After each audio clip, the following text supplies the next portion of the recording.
there you are. Remember a time when life was simple and seemed to move slower? Welcome to Blockbuster Video. Blockbuster Video. Yeah, me neither. But I've been told this was the case in the 90s. You know, before our world started to head towards an uncontrollable tailspin. And speaking of 90s and tailspin... Yes, those 90s! When a spin-off included taking a male bear from the jungle, putting him in a bomber jacket, and occasionally in a dress, behind the wheel of a low-budget seaplane, delivering cargo for an animal-based aviation logistics company. Oh yeah, TaleSpin, oh yeah, TaleSpin. Friends for life, do dick and dim with another TaleSpin. An everyday optimistic blue-collar worker that cares for his son is nagged by his boss wife and wins against a suit-wearing capitalist. Fit it, let's begin it, very good it when you're in it. You can win it in a minute when you spin it, spin it, spin it. So spin it. TaleSpin. So we're gonna be playing some TaleSpin in the Disney Afternoon Collection in Steam, which has a bunch of other retro gems, including DuckTales and Darkwing Duck. Check out my previous video on Uncle Scrooge for a psychological breakdown of this glorious duck.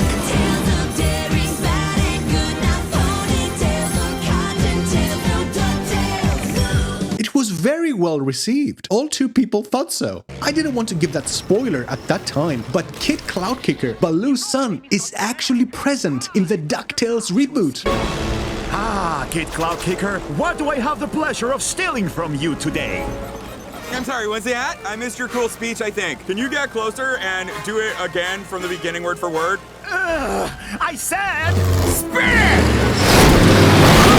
Look at this screen! Oh yeah, that's some big NES energy right there. You have a direct adaptation from the cartoon. Baloo's just staring into your childhood soul right there, as if telling you, "It's gonna be okay, kid. Life is tough, but it's gonna be okay." I don't know, Baloo. I'm scared. Hey, if it's got wings, I can fly it. And if you can joke about something, then you can handle it. That's beautiful, Baloo. Thank you. Don't mention it, kid. Tell me things are gonna be alright. Things are gonna be alright. You don't know that, Baloo! You know, I always thought the angry video game nerd should have reviewed TaleSpin. Am I right, James? Ass! Okay, how to play, let's see. Ah, the glorious NES era. You don't need to have an essay to explain just one of the 4 abilities from one of the 200 characters in a game. Looking at you, League. You shoot, you move, you switch directions. Got it. Okay, let's start the game. Our boss wife gives us the first assignment. Get off your hammock! Hey, I work hard to relax on this hammock. Who do you think is putting strawberries in our plates? Our sun in the clouds and pineapples in our enemy snouts, woman. Second assignment, deliver the cargo to a submarine in the Swiss Alps. Yep, that sentence made sense. Trust me. I mean, look at this. There's the quaint little houses, windmills, snowy mountains, lush trees, gold chests, and cartoon bags full of cash with dollar signs all around, while dogs on little airplanes are patrolling everywhere. Yep, that is Switzerland, down to the very last detail. Don Carnage! Hold on, sir, let me get some treasure and get back to you. Oh wow, what is this? Oh, I remember now, you gotta shoot at specific locations and secrets will appear. It's kind of like a bonus stage where you play with his boy, Kid Cloudkicker. Is the name an amalgam of the car from Knight Rider and Luke Skywalker? Ah, those were the times. Okay, I'm sort of getting the hang of it. Turn around, damn it. No, the other way. Oh, God. You get back here. You get back here, Don Carnage. Damn you and your 90s invulnerability sounds. Now we're going down a waterfall while rabbits operating heavy machinery are throwing bubbles at us and snowboarding coyotes are trying to take us down. I just love those retro water physics. Now, gotta warn you that I'm a bit rusty and I'm playing on a keyboard because my controller doesn't seem to work for this game for some reason. Translation: oh no, my parachute opens while I'm trying to move this gold and get the job done.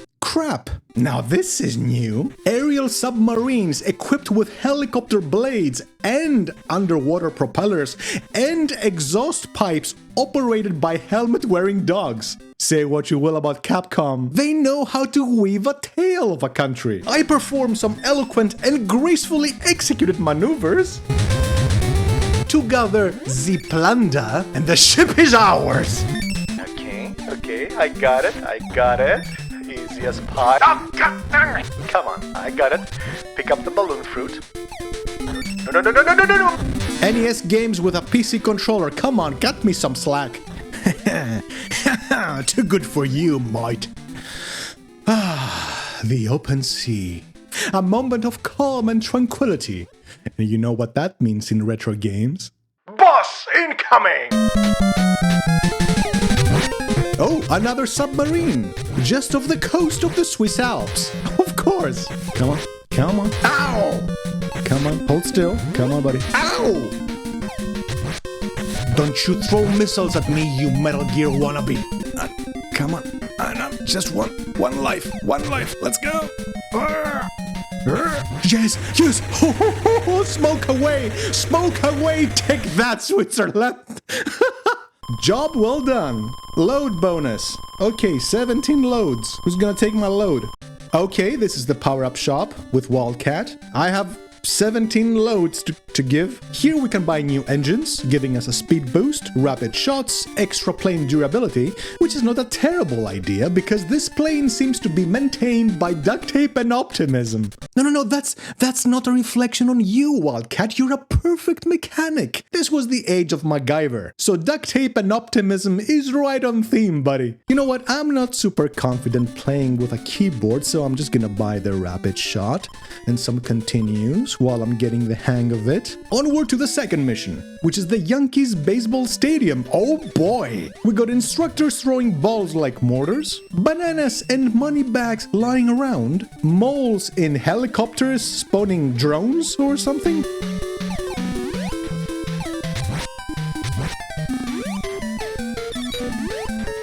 Crap and shoot that. No, wait.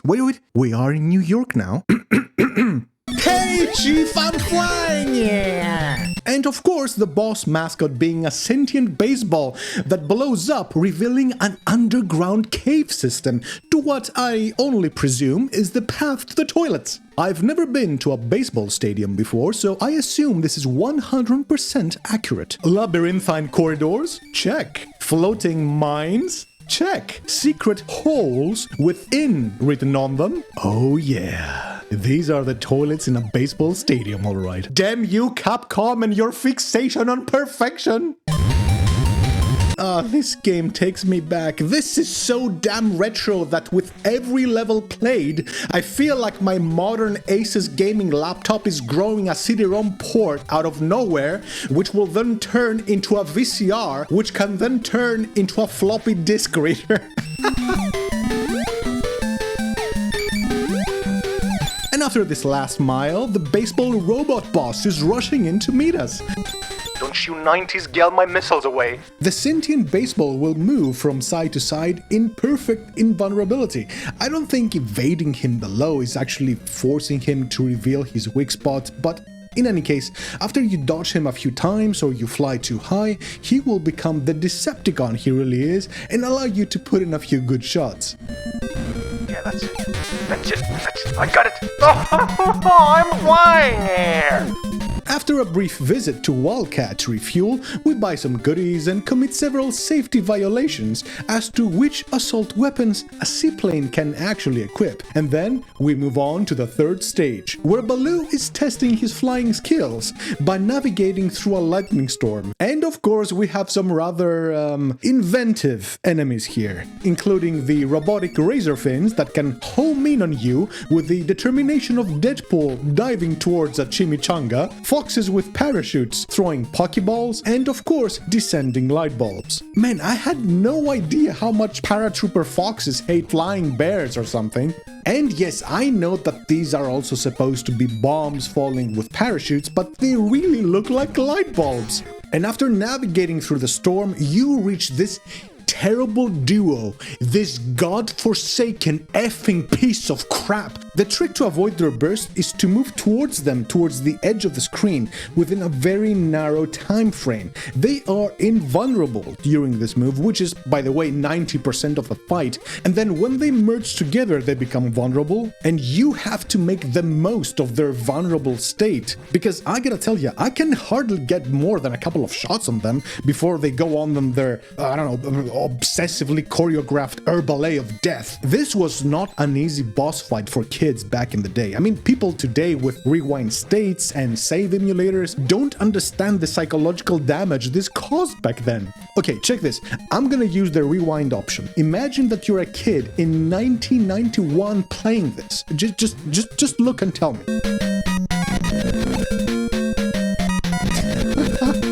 Are you seeing this? I know you don't have to do it, okay?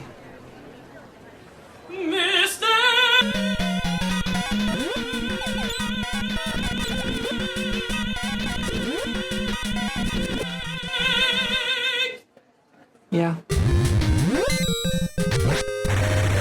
And after you defeat this horrible duo, you get a reward. My favorite stage in the game, the Haunted Mansion, and its amazing retro music.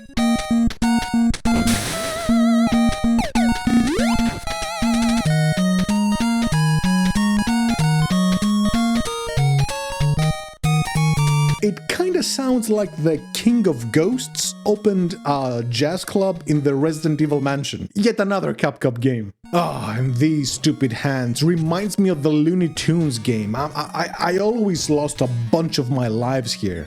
And sure, I know, it's sort of an obligatory theme for most NES games to have some form of a ghost-themed stage, and there are enemies lifted straight out of Super Mario. But I don't care, man, it's fun! As you can see from the windows, the storm is still raging outside. But why? Why did Baloo chose to take a shortcut through a haunted mansion? Actually, you know what? Scratch that. How did Baloo manage to navigate a seaplane through a building? I'd like to imagine that he was actually present in the mansion in Resident Evil 1, taking down the zombies one by one when Jill and Barry weren't looking.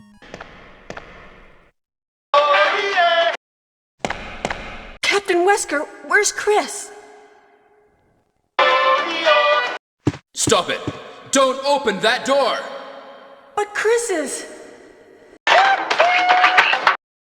What is it? Maybe it's Chris.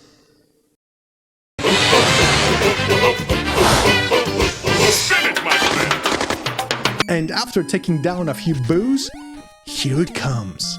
The Haunted Mansion boss. The candles seem to flicker and their flames die out until your screen is plunged into darkness. And then he comes. Here he comes! The Purple Spectre!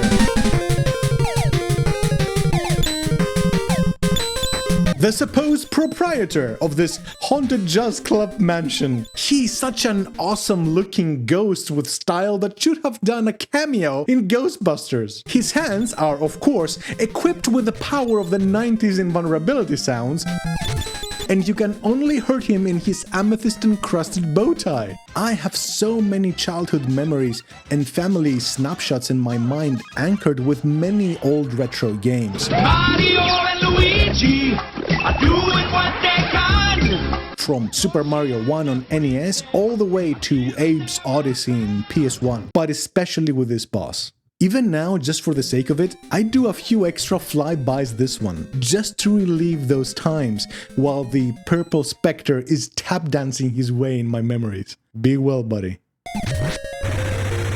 Onward to the fourth stage, which, unfortunately, I gotta tell ya, it's a major letdown from the previous one. You are in a city fighting skydivers, the mole drones, milkmen, and blue-collar workers wasting their own construction materials to attack you, another blue-collar bear. Because that is how capitalist tigers pin you against each other. And of course, cannons! More cannons! Who places cannons in a construction site? What sort of union okays artillery in a site? And then we reach the boss, the king of all blue colors here. His only weaknesses? Labor laws and a tiny window. He has this overly evil laugh and hurls his demolisher at you. I gotta tell ya, he's more difficult than he looks actually. Cool design though. He does seem like something out of Mega Man. Another series from Capcom, by the way. Next up, the underground stage. Remember how silly it seemed for a bear to fly a seaplane through a haunted mansion? Well, let's see if Capcom can top that, shall we? How about flying a seaplane through an elaborate underground cave tunnel system? I mean, at this point, I think the seaplane has transcended physics entirely. This thing isn't even an aircraft anymore. It's a divine instrument blessed by Capcom to exact vengeance while delivering cargo. And here's one of my favorite enemies in the game. Minecart dogs throwing bones. Look at them! It's dogs in mining carts throwing their bones at you. Where do they get all those bones from? Is it their lunch? Are those, I don't know, dino bones that they found underground? Nah, these are too small for dinosaurs. Or is there something more sinister going on here? Did they found a way to weaponize their fallen comrades? Also, this stage has an amazing theme. I'm just gonna let you guys enjoy it for a bit without any sound effects.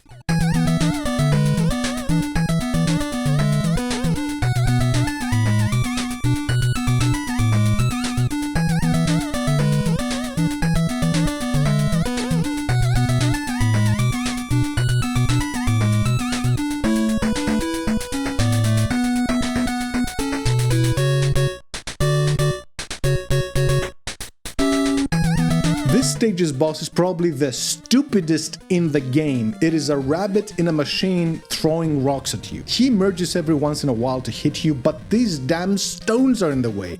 It is difficult for him to hit you because you can just, literally just stand behind a rock. And it is difficult for you to hit him since you have to do this diagonal shot when he emerges.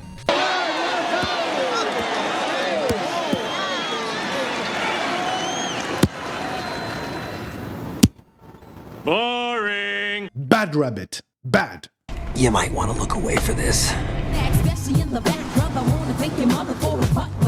I know, right? The next stage is what I now call the Warhammer Lizardmen Origins.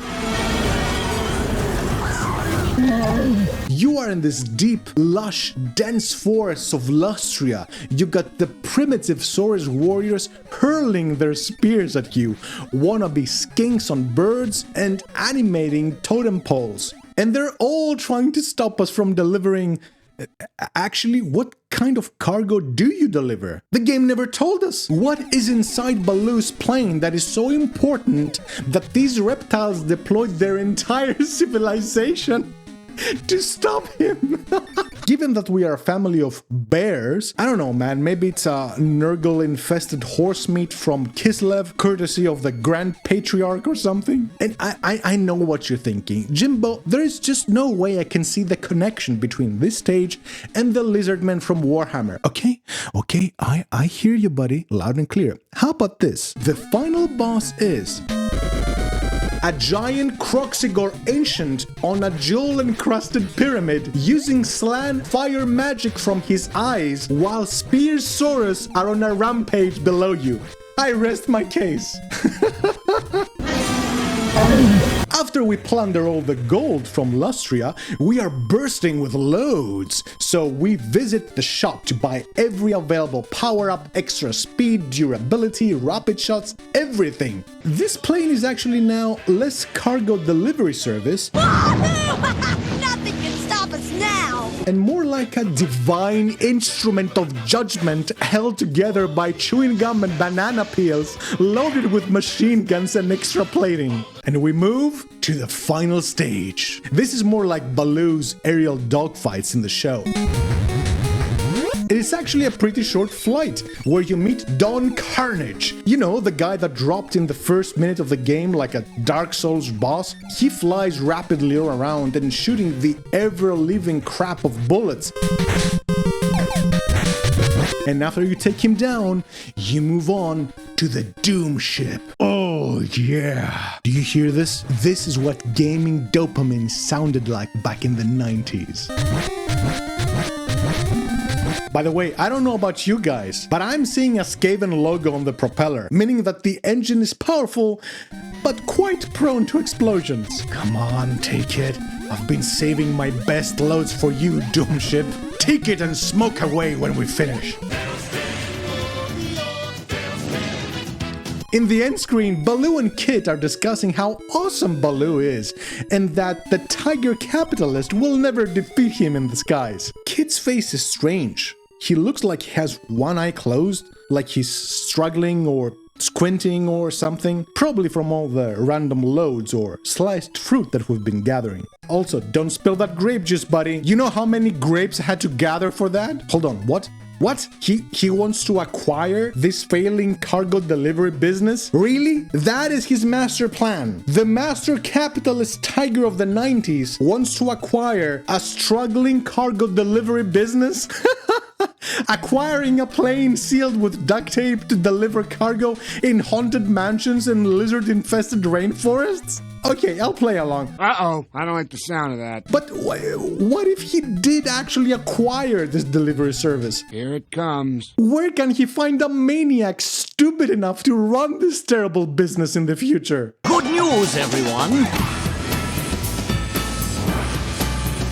Shove it! We quit! In closing, here's 3 things I've learned from Baloo in TaleSpin. First, when you are pure of heart and mind, it does not matter who or how many are against you. You can succeed in life and fly anything that isn't nailed down. Second, a good father can care and inspire his son to even greater heights, even if it means taking a few risks. And, as always, the safest way to deliver cargo is directly through the wrath of Zeus himself.